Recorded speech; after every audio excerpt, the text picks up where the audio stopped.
अस्सलाम वालेकुम दोस्तों, वेलकम बैक टू हमारे यूट्यूब चैनल AHT कोडर्स पर।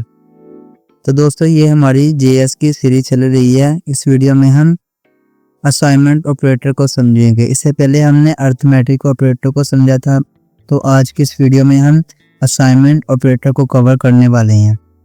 यहाँ पर आपको अलग अलग किस्म के असाइनमेंट ऑपरेटर दिखाई दे रहे हैं, जिनमें सबसे पहले आता है सिंपल असाइनमेंट ऑपरेटर। ठीक है, सबसे पहले सिंपल असाइनमेंट ऑपरेटर जिसको हम बोलते हैं इक्वल। ठीक है, फिर आता है सेकंड पे एडिशन असाइनमेंट ऑपरेटर। ये इक्वल के साथ हम इसमें प्लस लगाते हैं लेफ्ट साइड पे, इसको हम बोलते हैं एडिशन असाइनमेंट ऑपरेटर। देन फिर थर्ड में आता है सब्सट्रैक्शन असाइनमेंट ऑपरेटर। ठीक है, अच्छा ऑपरेटर होते हैं ना जो से असाइनमेंट ऑपरेटर, जहाँ पर आपको एडिशन असाइनमेंट ऑपरेटर नज़र आ रहा है। ठीक है, ये पुरानी वैल्यू और न्यू वैल्यू दोनों को ऐड करते हैं। ठीक है, ये पुरानी वैल्यू और न्यू वैल्यू दोनों को ऐड करने के लिए हम इन ऑपरेटर्स का यूज़ करते हैं। देन फिर फोर्थ में आता है मल्टीप्लिकेशन असाइनमेंट। ठीक है, ये भी पुरानी वैल्यू और न्यू वैल्यू लेता है। ठीक है, दोनों को ऐड करके मल्टीप्लाई कर देता है। ठीक है, फिर फिफ्थ में आता है डिवीजन असाइनमेंट ऑपरेटर। इसमें लेफ्ट साइड पे हमें स्लैश लगानी होती है। ठीक है, मतलब ये भी पुरानी वैल्यू और न्यू वैल्यू को डिवाइड कर देता है। ठीक है, इसी तरह मॉडुलस और एक्सपोनेंशियल। ठीक है, ये भी सेम ऐसे ही काम करते हैं।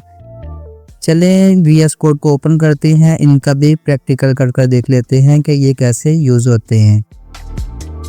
यहाँ पर आप देखें मैंने इस C की वैल्यू 30 प्रिंट करवाई है। ठीक है, इससे पिछली वीडियो में हमने अरिथमेटिक ऑपरेटर को समझा था। ठीक है, लेकिन उसमें भी सिंपल असाइनमेंट ऑपरेटर यूज़ हुआ था। ये सिंपल असाइनमेंट ऑपरेटर है। ठीक है, असाइनमेंट ऑपरेटर बेसिकली आप ये भी कह सकते हैं कि अरिथमेटिक ऑपरेटर का सेकंड वर्जन है। अब हम समझते हैं एडिशन असाइनमेंट ऑपरेटर। ठीक है, अभी देखिए मैं यहाँ पर एक और मूव करता हूँ और यहाँ पर A की वैल्यू ले लेता हूँ। ठीक है, यहाँ पर भी A प्रिंट करवा देता हूँ।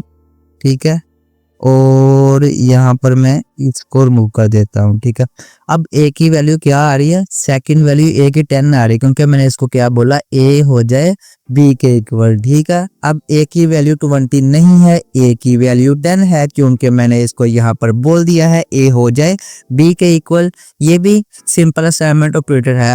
अब हम एडिशन असाइनमेंट ऑपरेटर को समझ रहे हैं। ठीक है, यहाँ पर अगर मैं प्लस लगा दूं यहाँ पर, ठीक है, मैंने एडिशन लगा दी यहाँ पर। अब ये देखिए उसने 30 प्रिंट करवा दिया है। पहले क्या, मैं इसको थोड़ा सा जूम कर देता हूँ, ये ठीक है, इतना ठीक है। ये देखिए उसने यहाँ पर सबसे पहले मैं इसको रिमूव करता हूँ। अभी क्या वैल्यू है, A की 10। ठीक है, जैसे ही इधर मैं एडिशन लगाता हूँ तो ये हो गया 30, क्योंकि उसने इसको प्लस कर दिया। मतलब असल में ये हो रहा है, आपको दिखा देता हूँ यहाँ पे, अब ये ऐसे हो रहा है। ठीक है, A की वैल्यू अब ऐसे हो रही है A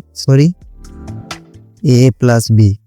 ठीक है, ये ऐसे भी काम हो जाता है और ऐसे भी काम हो जाता है। मतलब ये सिमिलर एक ही काम करते हैं ये दोनों। ठीक है, ये भी सेम काम करते हैं और ये भी सेम ऐसे ही। अच्छा, जो ये काम कर रहे हैं ना, वो भी सेम यही काम कर रहे हैं। ठीक है, इसको हम बोलते हैं एडिशन असाइनमेंट। ठीक है, इसको मैं अभी के लिए हटा देता हूँ। इसी तरह यहाँ पर अगर मैं माइनस लगा दूं, सब्ट्रैक्ट कर दूं, ठीक है, तो ये माइनस कर देगा। मतलब पुरानी वैल्यू और न्यू वैल्यू को माइनस कर देगा। ठीक है, इसको हम बोलते हैं सब्ट्रैक्शन असाइनमेंट। पहले हमने क्या पढ़ा, इधर प्लस लगा दिया, ये हो गया एडिशन असाइनमेंट। मतलब ये पुरानी वैल्यू और न्यू वैल्यू दोनों को ऐड कर रहा है। ठीक है, प्लस कर रहा है। अगर मैं इधर माइनस लगा दूं तो ये पुरानी वैल्यू और न्यू वैल्यू दोनों को माइनस कर रहा है। ठीक है, इसी तरह इधर मैं डबल स्टैरिक लगा दूं। ठीक है, ये लगा देता हूँ, ये वाला एक्सपोनेंशियल असाइनमेंट।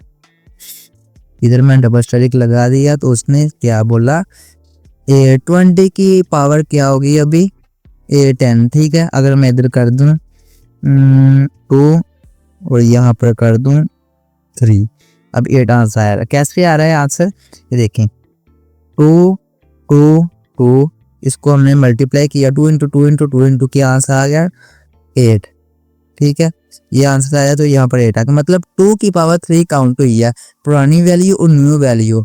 उसने क्या बोला, a की पावर 3 कर दो। ठीक है, 2 की पावर 3 कर दो, उसने 8 प्रिंट करवा दिया क्योंकि 2 की पावर 3 तो 8 ही होता है, 2 इंटू 2 इंटू 2 इंटू 8 हो गया। ठीक है, 2 की पावर 8 कर दिया उसने, तो यहाँ पर 8 वैल्यू प्रिंट हो गई। इसी तरह अगर मैं लगा दूं मल्टीप्लीकेशन असाइनमेंट सिंगल स्टैटिक लगा दूं, तो यहाँ पर अब ये हो रहा है। ठीक है, 2 इंटू 3 क्या आंसर आ गया 6, तो उसने 6 प्रिंट करवा दिया क्योंकि पुरानी वैल्यू और न्यू वैल्यू को दोनों को ये मल्टीप्लिकेशन कर रहा है। ठीक है, इसी तरह आता है एक डिवीजन असाइनमेंट। ठीक है, ये भी सेम ऐसे ही काम करता है। इनको मैं अभी डिलीट कर देता हूँ, इधर मैं लगा देता हूँ डिवीजन स्लैश लगा दिया, ये देखिए उसने इसको डिवीजन कर दिया। ठीक है, इसी तरह मॉडुलस और इसी तरह मॉडुलस आता है। ठीक है, मॉडुलस इधर लगा देता हूँ सिंपल, देखिए इसने मॉडुलस कर दिया, 2 आंसर आ गया। तो दोस्तों ये है असाइनमेंट ऑपरेटर। ठीक है, हमने अर्थमेटिक ऑपरेटर भी पढ़ लिए और असाइनमेंट ऑपरेटर भी पढ़ लिए।